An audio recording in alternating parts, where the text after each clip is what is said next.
नैनापुर की इस जर्जर झोपड़ी को गौर से देखिए। चारपाई पर पड़ा वो मासूम बच्चा भूख से नहीं बल्कि उस अनहोनी से चीख रहा है जिसे ने उसे दुनिया में आते ही अनाथ कर दिया। ऊपर चारपाई पर जिंदगी बिलख रही है और नीचे ठंडी जमीन पर उसके माँ बाप की लाशें पड़ी हैं। क्या ये महज एक इत्तेफाक है या कोई ऐसी अनजानी ताकत जो इस नन्ही जान को खुशियां नहीं बल्कि अपनों की चिताओं का बोझ उपहार में दे गई। दिल पर हाथ रखकर देखिए इस मासूम की वो दास्तान जिसे सुनकर पत्थर दिल भी रो पड़ेंगे। भगवान, हाय रे मेरी फटी किस्मत विधाता, क्या यही काला दिन दिखाने के लिए मुझे जिंदा रखा था? बेटा बहू, एक बार तो आंखें खोलो, देखो तुम्हारा यह मासूम अंश तुम्हें पुकार रहा है। अरे कम से कम एक बार तो इसे अपनी गोद में भर लिया होता। मत रो मेरे लाल, मत रो। तुझे क्या पता कि तूने आज अपनी मां की ममता नहीं बल्कि अपनों की लाशों के बीच आंखें खोली हैं। अब इस उजाड़ दुनिया में तेरा और मेरा कौन सहारा बनेगा? ताराबती का विलाप अभी थमा भी नहीं था कि झोपड़ी के बाहर भारी कदमों की आहट हुई। ठाकुर भूदेव गांव के कुछ लोगों के साथ दरवाजे पर आ खड़ा हुआ। उनकी आंखों में संवेदना नहीं बल्कि एक खौफनाक नफरत और अंधविश्वास का साया साफ दिखाई दे रहा था। ताराबती बहन, अपनी छाती पीटना बंद कर, सच तो सबके सामने है। ये बच्चा नहीं, ये साक्षात काल की परछाई है जिसने कदम रखते ही अपने कुल को भस्म कर दिया। नैनापुर की पावन मिट्टी पर इस अपशकुन के लिए कोई जगह नहीं। जिस बालक ने जन्मते ही अपने सगे माँ बाप को निगल लिया वो कल पूरे गांव को खा जाएगा। इसे इसी वक्त सीमा से बाहर उस गहरी अंधेरी खाई में फेंक आओ, वरना अंजाम बहुत बुरा होगा। ठाकुर साहब, आपकी आंखों में रहम का एक कतरा भी नहीं। ये अनाथ बच्चा है, इसे आपकी लानत नहीं सहारे की जरूरत है। क्या एक मासूम अनाथ बच्चा आप जैसे ताकतवर लोगों को डरा रहा है? शर्माने चाहिए आप सबको इस पुस्तली पर। ये बच्चा मेरा खून है, मेरा पोता है। ये कोई आफत नहीं, ईश्वर की अमानत है।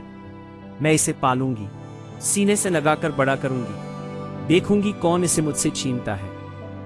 ममता की पट्टी अपनी आंखों से हटा ले ताराबती।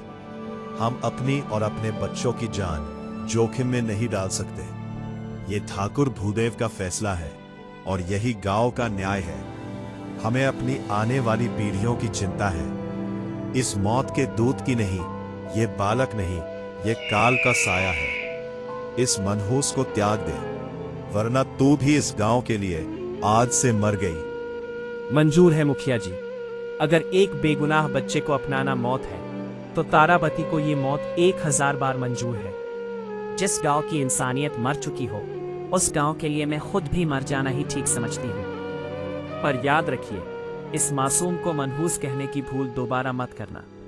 जब तक मेरे शरीर में प्राण है इस बच्चे को कोई हाथ भी नहीं लगा पाएगा। इसे छूने से पहले आप सबको मेरी लाश से गुजरना होगा।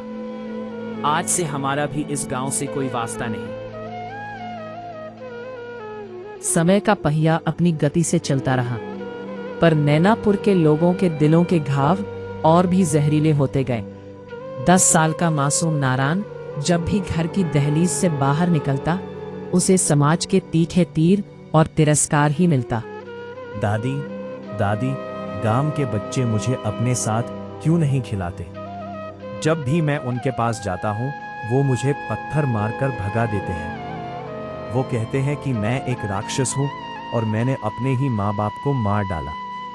दादी, क्या मैंने वाकई ऐसा कुछ बुरा किया है? मुझे तो याद भी नहीं। नहीं मेरे लाल, तू कोई राक्षस नहीं है। तू तो मेरा सबसे प्यारा चांद है। ये दुनिया अंधी है नारायण, इन्हें तेरी मासूमियत नजर नहीं आती। तू इन पत्थर दिल गांव वालों की बातों पर ध्यान मत दे। चिंता मत कर बेटा, तेरे दादी अभी जिंदा है। तू तो ईश्वर का दिया हुआ वो आशीर्वाद है जिसने मुझे जीने की वजह दी है। पर दादी, जब मैं कुएं पर पानी लेने जाता हूँ तो औरतें अपने बर्तन हटा लेती हैं और कहती हैं कि मेरे छूने से पानी जहर बन जाएगा। क्या मेरा शरीर इतना गंदा है? मुझे बहुत प्यास लगती है दादी, पर कोई मुझे पानी की एक बूंद तक नहीं देता। क्या भगवान भी मुझसे नफरत करते हैं जो उन्होंने मुझे ऐसा बनाया? भगवान किसी से नफरत नहीं करते बेटा। नफरत तो ये इंसान करते हैं जिनके दिल पत्थर के हो चुके हैं। तू प्यासा नहीं रहेगा, मैं तेरे लिए कुएं से मीठा पानी लाऊंगी। तो इन लोगों की बातों को दिल से मत लगा। एक दिन ऐसा आएगा जब यही गांव वाले तुझे सम्मान देंगे। क्या कभी कोई मुझे प्यार से बुलाएगा दादी? क्या मैं कभी दूसरे बच्चों की तरह हंस खेल पाऊंगा? मुझे बहुत अकेलापन लगता है।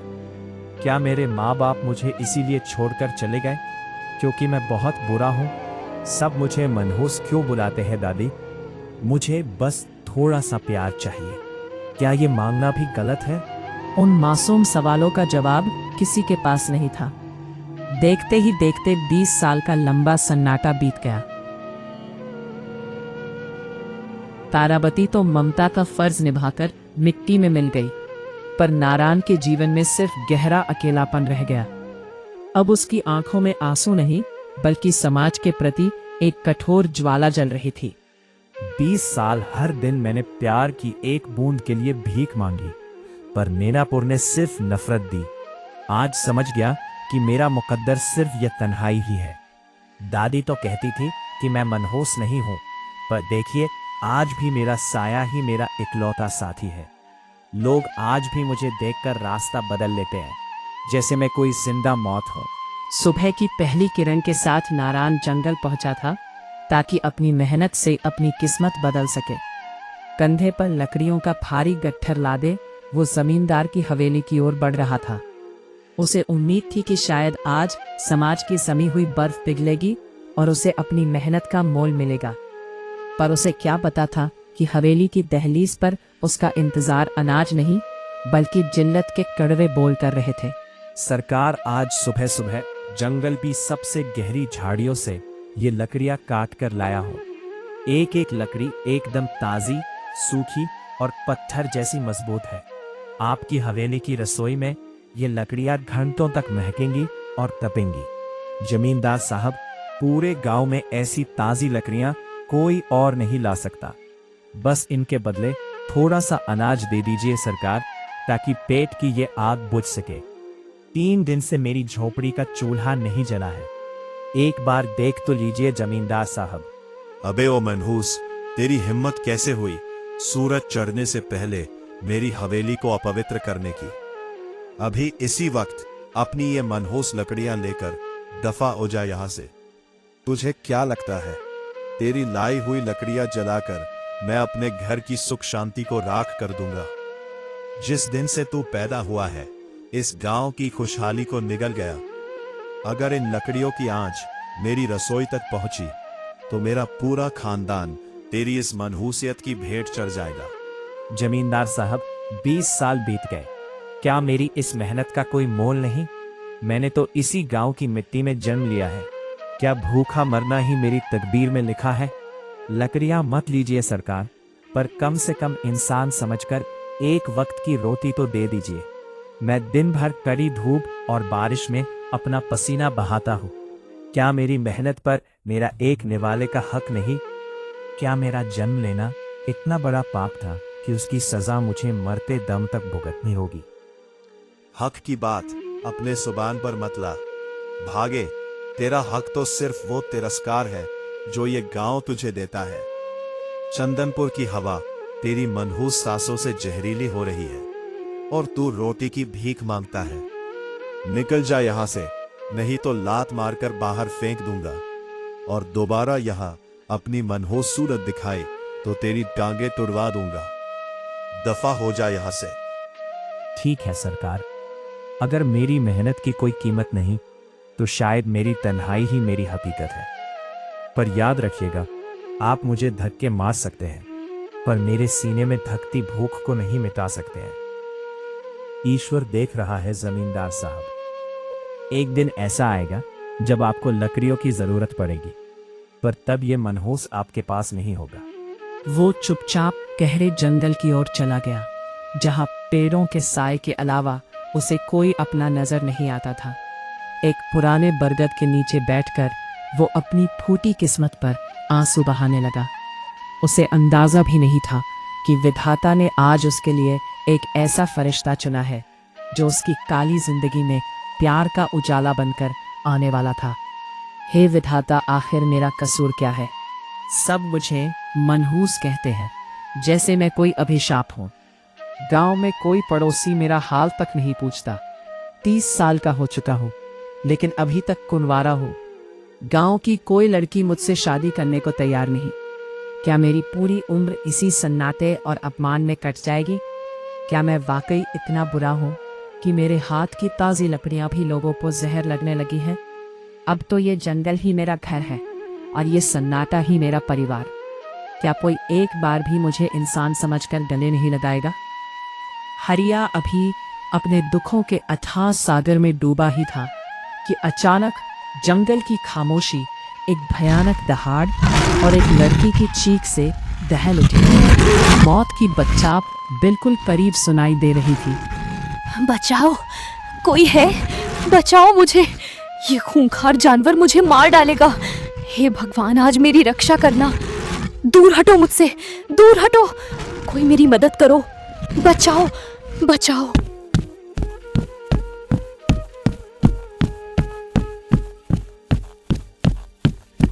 नारायण अपनी चमकती कुल्हाड़ी लेकर एक चट्टान की तरह बीच में खड़ा हुआ। शेर उसकी आंखों में मौत का बेखौफ मंजर देखकर ठिठक गया। नारायण की एक दहाड़ और हाथ में लहराती कुल्हाड़ी ने जंगली जानवर को भी पीछे हटने पर मजबूर कर दिया। शेर वहां से भाग गया। शुक्रिया, बहुत बहुत शुक्रिया। अगर आज आप सही वक्त पर ना आते तो वो दरिंदा शेर मुझे अपना निवाला बना लेता। आप कौन हैं? भगवान ने आपको मेरे लिए फरिश्ता बनाकर भेजा है। फरिश्ता नहीं लड़की, तुमने मुझे गलत पहचान लिया। मैं तो नैनापुर का वो बदनसीब इंसान हूँ जिसे लोग मनहूस कहते हैं। मेरा नाम नारायण है। गांव वाले तो मेरे साए से भी दूर भागते हैं और तुम मुझे फरिश्ता कह रही हो। मेरा नाम रोशनी है। मैं रास्ता भटक गई थी और इस मुसीबत में फंस गई। मनहूस, ये कैसी बातें कर रहे हैं आप? जिसने अपनी जान दांव पर लगाकर एक अनजान लड़की को बचाया, वो मनहूस कैसे हो सकता है? नारायण जी, लोगों की बातें पत्थर की तरह होती हैं, उन्हें दिल पर मत लगाइए। सच तो ये है कि मेरा भी इस दुनिया में कोई नहीं है। मैं एक अनाथ हूँ, दर दर भटक रही थी और आज मौत के मुंह में गिरते गिरते बची हूँ। मेरा भी हाल कुछ ऐसा ही है सुनीता। बचपन में ही माँ बाप का साया उठ गया। दादी ने पाला पर वो भी साथ छोड़ गई। अब तो सिर्फ ये जंगल और मेरी कुल्हाड़ी ही मेरी सगी है। गांव की गलियों में मेरे लिए सिर्फ नफरत है। मैंने तो प्यार की एक उम्मीद भी छोड़ दी थी। अगर हम दोनों की किस्मत एक जैसी है तो क्यों ना हम एक दूसरे का सहारा बन जाएं। मुझे अब इस जंगल के दरिंदों से ज्यादा उन लोगों से डर लगता है जो इंसान के भेष में भेड़िए हैं। नारायण, क्या तुम मुझे अपने घर ले चलोगे? क्या तुम मुझसे शादी करोगे? मैं तुम्हारी सेवा करूंगी और हम इस दुनिया की परवाह किए बिना अपनी छोटी सी दुनिया बसाएंगे। अगर तुम्हारी यही इच्छा है तो मुझे मंजूर है। मेरा घर मिट्टी का है और मेरी थाली में शायद रोज पकवान ना हो, पर अगर तुम्हारा साथ मिल जाए तो मैं पूरी दुनिया से लड़ने की हिम्मत रखता हूँ। चलो रोशनी, आज से मेरी झोपड़ी सिर्फ मेरी नहीं तुम्हारी भी है। हम खुश रहेंगे, बहुत खुश। नारायण और रोशनी की शादी हो गई। नारायण ने अब नैनापुर में लकड़ियां बेचना छोड़ दिया और पड़ोस के गांव में जाकर लकड़ियां बेचने लगा। वहां लोग उसे नहीं जानते थे, इसलिए उसे उसकी मेहनत का फल मिलने लगा।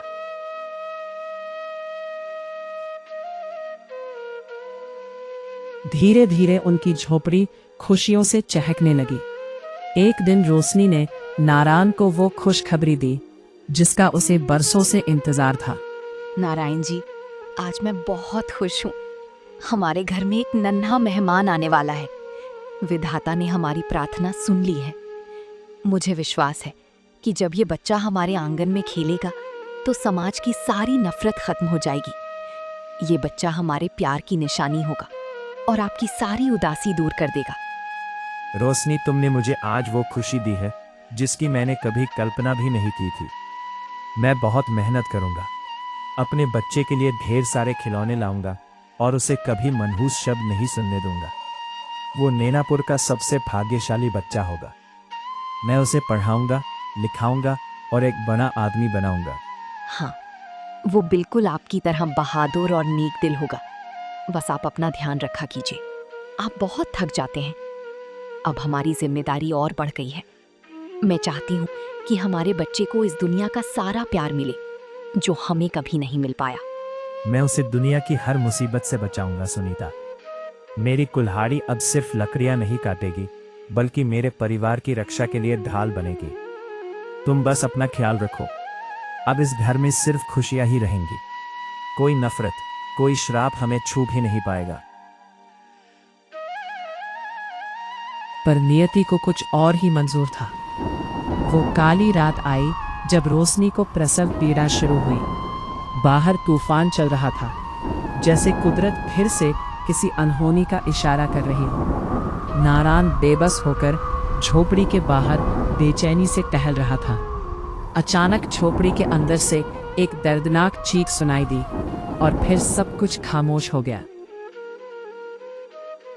क्या हुआ? तुम ठीक तो हो ना? कोई कुछ बोलता क्यों नहीं? हे भगवान, आज मेरी रक्षा करना। दाई माँ, बताओ मेरा बच्चा कैसा है? रोशनी चुप क्यों है? उसे आवाज दो। वो बोल क्यों नहीं रही? तभी झोपड़ी का दरवाजा धीरे से खुला और दाइमा बाहर आई। उसके हाथ खाली थे और चेहरे पर एक ऐसा सन्नाटा था जिसे देख हरिया के पैरों तले जमीन खिसक गई। दाई माँ, आप चुप क्यों है? कुछ बोलती क्यों नहीं? मेरी रोशनी कैसी है? और मेरा बच्चा, उसकी रोने की आवाज अब तक बाहर क्यों नहीं आई? दाई माँ, आपने उसे चुप तो नहीं करा दिया? बताइए ना, मैं अंदर जाऊं? क्या मैं अपने लाल को अपनी गोद में ले सकता हूँ? नारायण बेटा, विधाता को कुछ और ही मंजूर था। मैंने बहुत कोशिश की, बहुत दुआएं मांगी, पर मैं हार गई। तेरी किस्मत ने फिर से दगा दे दिया बेटा। बच्चा दुनिया में आने से पहले ही अपनी सांसें छोड़ चुका था। वो मरा हुआ पैदा हुआ है हरिया, और तेरी पत्नी रोशनी भी उस नन्हे को बचाने की जंग में हार गई। वो तुझे हमेशा के लिए अकेला छोड़कर चली गई बेटा। नहीं, आप झूठ बोल रही हैं। ऐसा नहीं हो सकता।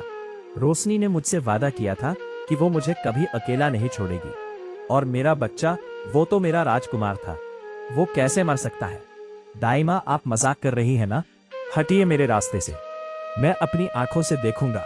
मेरी सुनीता मुझे आवाज देगी, वो मुझे पुकारेगी। नारायण पागलों की तरह झोपड़ी के अंदर भागा। अंदर का मंजर देख उसकी रूह कांप गई। बिस्तर पर रोशनी बेजान पड़ी थी और उसके पास वो नन्हा सा शरीर रखा था जो कभी नहीं रोया। नारायण की आंखों के सामने अंधेरा छा गया। रोशनी, आंखें खोलो। देखो, मैं आ गया। तुम ऐसे मुझे छोड़कर नहीं जा सकती। उठो और देखो हमारे बच्चे को।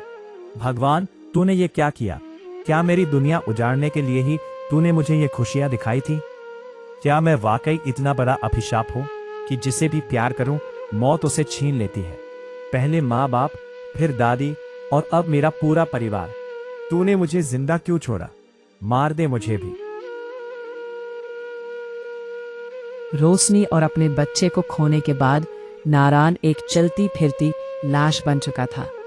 चंदनपुर के लोगों के लिए अब वो सिर्फ मनहूस नहीं बल्कि साक्षात आन था। लोग उसे देखते ही अपने दरवाजे बंद कर लेते। लेकिन इस नफरत के समंदर में ठाकुर भूदेव का बेटा सुजान उम्मीद की इकलौती किरण था। वो छिप छिप कर नारायण से मिलने जाता, उसे खाना देता और उसका हौसला बढ़ाता। पर यह बात ठाकुर भूदेव को काट खाने दौड़ती थी। सुजान, क्या मेरी बातें तेरे कानों तक नहीं पहुंचती? मैंने 200 बार मना किया है कि उस मनहूस नारायण के साए से भी दूर रहा कर। वो मौत की परछाई है जिसने अपने माँ बाप, अपनी पत्नी और अपने बच्चे तक को निगल लिया। वो तुझे भी बर्बाद कर देगा। तू नैनापुर का भविष्य है। उस अभागे के साथ बैठकर अपनी तकदीर क्यों लिख रहा है? पिताजी, ये कैसी बातें कर रहे हैं आप? नारायण कोई मनहूस नहीं, बल्कि इस समाज की सड़ी हुई सोच का शिकार है। उसने अपनों को खोया है, इसमें उसका क्या दोष?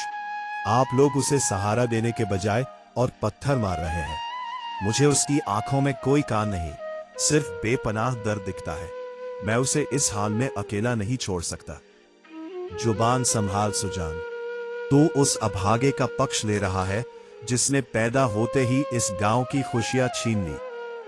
अगर तू दोबारा उसकी झोपड़ी के पास भी दिखा तो मुझसे बुरा कोई नहीं होगा। मैं तुझे हवेली में कैद कर दूंगा, पर तुझे उस मौत के सौदागर के पास नहीं जाने दूंगा। नैनापुर के मुखिया का बेटा एक मनहूस का दोस्त कहलाए, ये मुझे बर्दाश्त नहीं। अगर दोस्ती करना गुनाह है तो मैं ये गुनाह बार बार करूंगा। आपने उसे बचपन से धुतकारा है, इसीलिए वो आज ऐसा है। उसे नफरत की नहीं, थोड़े से प्यार और हमदर्दी की जरूरत है। मैं आज जा रहा हूं उसे ये बताने कि पूरी दुनिया उसके खिलाफ हो सकती है, पर सुजान उसका साथ कभी नहीं छोड़ेगा। आपकी लकीरें मेरा रास्ता नहीं बदल सकती। चला जा, पर याद रखना सुजान, अगर उस मनहूस की वजह से तुझे कुछ हुआ तो मैं उस नारायण की बोटी बोटी काट कर गिद्धों को खिला दूंगा। वो खुद तो डूबा है, तुझे भी साथ ले डूबेगा। तू अपनी बर्बादी को खुद दावत दे रहा है। हवेली की ऊंची दीवारों के पीछे ठाकुर भूदेव का गुस्सा 7वें आसमान पर था, पर सुजान के कानों में सिर्फ अपने दोस्त सुजान का दर्द गूंज रहा था। अपने पिता की सख्त हिदायत और नफरत को ठुकराकर सुजान सीधा नारायण की उस टूटी फूटी झोपड़ी की तरफ निकल पड़ा। नारायण भाई, कब तक इस अंधेरी कोठरी में खुद को कैद रखोगे? देखो आज की सुबह कितनी ताजी और खूबसूरत है। चलो उठो और मेरे साथ उस पुराने तालाब के किनारे चलो। वहां की ठंडी हवा और शांत पानी तुम्हारे इस भारी मन को थोड़ा हल्का कर देगा। तुम यहाँ क्यों आए हो? ठाकुर साहब को पता चला तो अनर्थ हो जाएगा। देखो सुजान, मुझसे दूर रहो। लोग ठीक ही कहते हैं, मैं एक अभिशाप हूँ। मेरी पत्नी, मेरा बच्चा सब चले गए। मैं नहीं चाहता कि मेरी मनहूसियत का साया तुम पर भी पड़े। जो भी मेरे करीब आता है मौत उसे छीन लेती है। वही पुरानी बातें नारायण, तुम मेरे बचपन के दोस्त हो। मैं इन सब अंधविश्वासों को नहीं मानता। तुम कोई मनहूस नहीं हो, बस तुम्हारा वक्त बुरा है। आज मैं तुम्हारी एक नहीं सुनूंगा, तुम्हें मेरे साथ चलना ही होगा। देखना, वहां पुरानी यादें ताजा करेंगे तो तुम्हारा मन बिल्कुल ठीक हो जाएगा। मेरा रोम रोम कह रहा है कि कुछ बुरा होने वाला है। तुम नैनापुर के भविष्य हो, तुम्हारा एक एक पल कीमती है। मुझे मेरी तन्हाई के साथ छोड़ दो, यही सबके लिए अच्छा होगा। मुझे यहां से बाहर निकलने में डर लग रहा है। आज तुम्हारी एक नहीं चलेगी। आज नैनापुर का होने वाला मुखिया तुम्हें हुक्म दे रहा है। उठो और मेरे साथ चलो। जब तुम उस तालाब के नीले पानी को देखोगे तो खुद कहोगे कि सुजान भाई, आज तुमने मुझे नई जिंदगी दे दी। चलो अब जिद छोड़ो।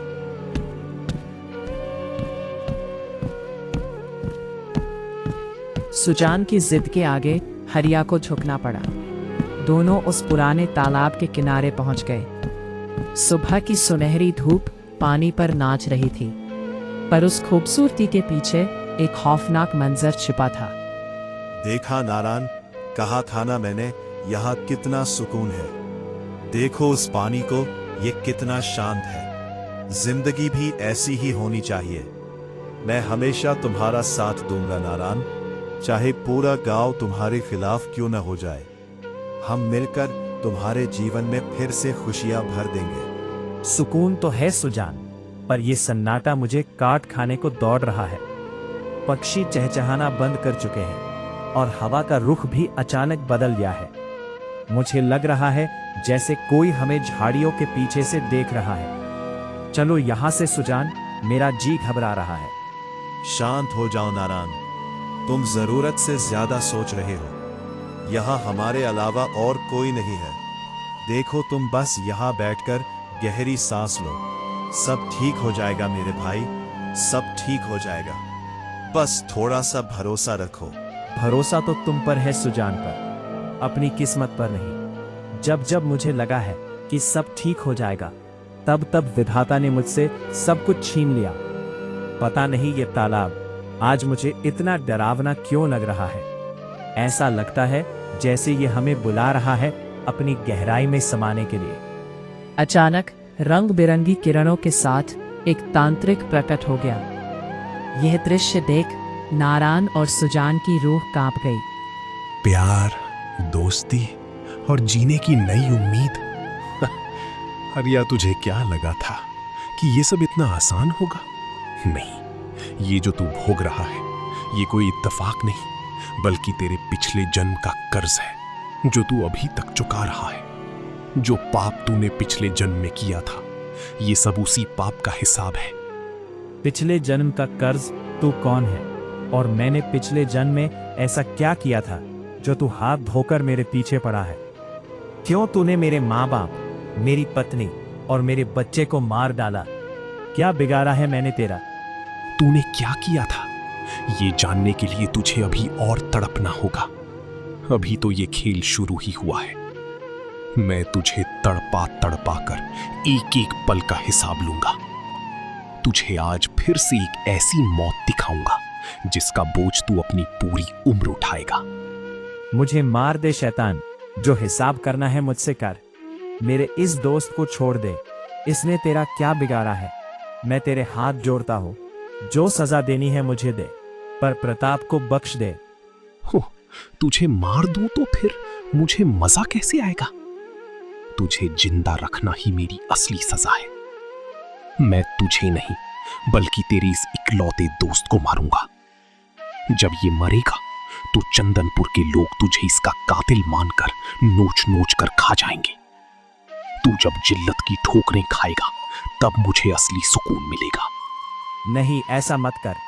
बता मुझे क्या किया था मैंने पिछले जन्म में। अगर हिम्मत है तो सच बता और मुझे खत्म कर। बेगुनाहों को मारना बंद कर, नीच तांत्रिक। धैर्य रख नारायण, वक्त आने पर तुझे सब पता चल जाएगा। पर तब तक तू सिर्फ आंसू बहाएगा और अपनी मौत की भीख मांगेगा। देख, अब नैनापुर की इस आखिरी चिराग का अंत। तांत्रिक ने अपनी जादुई काली शक्ति से प्रताप पर वार कर दिया। देखते ही देखते प्रताप के प्राण वहीं निकल गए। तांत्रिक एक अट्टहास के साथ गायब हो गया। नैनापुर की ठंडी सुबह अचानक मातम की चीखों से दहल उठी। जब नारायण अपने दोस्त सुजान की बेजान लाश को कंधे पर लादे गांव की सरहद पर पहुंचा तो जैसे पूरे गांव का कलेजा फट गया। हवेली का इकलौता वारिस, नैनापुर की आंखों का तारा सुजान अब खामोश था। दोपहर ढलते ढलते नदी के किनारे सुजान की चिता सजाई गई। ठाकुर बलदेव मुखिया की आंखों में आंसू नहीं बल्कि दहकता हुआ कोयला था। पूरे गांव ने मिलकर भारी मन से अपने राजकुमार का अंतिम संस्कार किया। जैसे ही चिता की लपटें आसमान छूने लगी, मुखिया ने एक भयानक प्रण लिया। मेरे बच्चे, तू इस मनहूस की दोस्ती की भेंट चढ़ गया। नैनापुर के लोगों गवाह रहना, आज इस चिता की आग तब तक ठंडी नहीं होगी जब तक उस दरिंदे को उसके किए की सजा ना मिल जाए। आज शाम गांव के चौक पर महापंचायत बैठेगी। आज इंसाफ पत्थर की लकीर से लिखा जाएगा। शाम का समय गांव के चौपाल पर महापंचायत बैठी थी।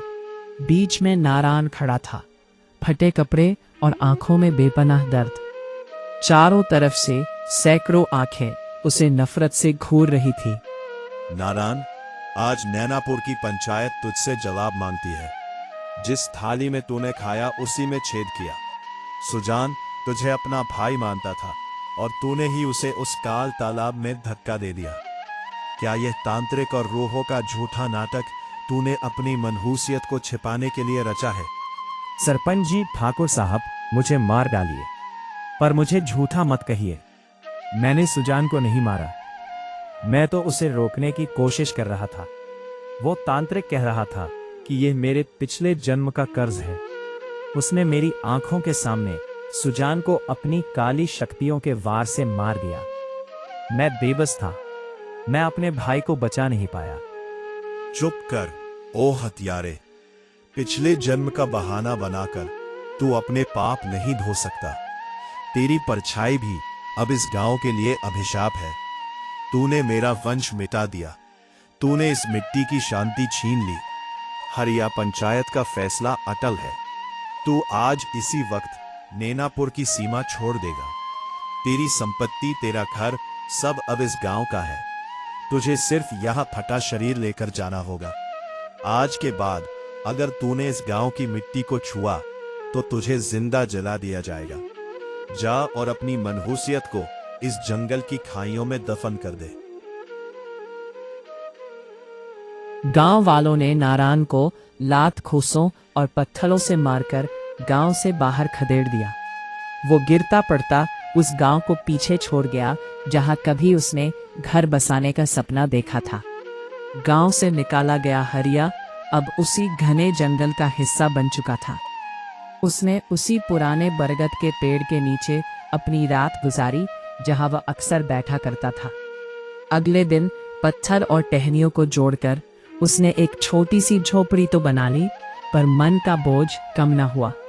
जंगली फल खाकर पेट तो भर जाता, पर आत्मा भूखी थी, इंसाफ की और थोड़े से सुकून की।